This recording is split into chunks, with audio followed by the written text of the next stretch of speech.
আসসালামু আলাইকুম রাহমাতুল্লাহি ওয়া বারাকাতুহু।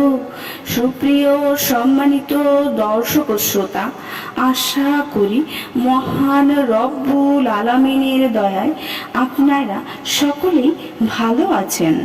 সুপ্রিয় সম্মানিত দর্শক ও শ্রোতা, আজকে এক বোনের গল্প নিয়ে আলোচনা করব। বিয়ের দরজায় দুরুদ এক বোনের গল্প। বয়স পেরিয়ে যাচ্ছিল, অনেক প্রস্তাব এসেছে, আবার ফিরেও গেছে। কেউ মেনে নিচ্ছে না, কেউ পাত্তা দিচ্ছে না। কারণ আমি দেখতে অতটা সুন্দর ছিলাম না, আর আমার পরিবার খুব সচ্ছল নয়। দিন দিন আমি ভেঙে পড়েছিলাম মানসিকভাবে। আমার এই অবস্থা দেখে আমার এক খালা দুরুদের আমল করতে বললেন।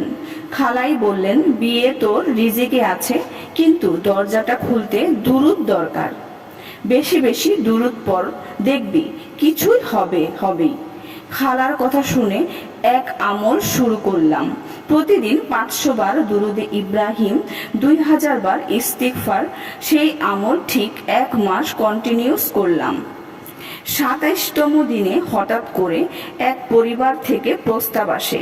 ছেলে দেশের বাইরে থাকে, হাফেজও বটে, সাদাসিধে জীবন চায়। দেখা হলো, পাত্রপক্ষ সেদিনই পছন্দ জানিয়ে দিল। আজ আমি একজন সন্তানের মা, নিজের মতো করে চলতে পারছি। এত তুচ্ছ তাচ্ছিল্যের পর আমার রবের নেয়ামতের সাগরে ভাসছি। আমি সবসময় বলি, আমি চাইলেই হয়নি, আমি চাইলেও পাইনি, কিন্তু দুরূদ পাঠ করে চেয়েছি, আমার রব নিজে পাঠিয়ে দিয়েছেন। আলহামদুলিল্লাহ, আলহামদুলিল্লাহ। সুপ্রিয় সম্মানিত দর্শক ও শ্রোতা, আজকের ভিডিওটি এই পর্যন্তই। ভিডিওটি যদি ভালো লেগে থাকে অবশ্যই চ্যানেলটি সাবস্ক্রাইব করবেন, লাইক করবেন, কমেন্ট করবেন এবং বেশি বেশি শেয়ার করে দিবেন। সবাই ভালো থাকবেন। আল্লাহ হাফেজ।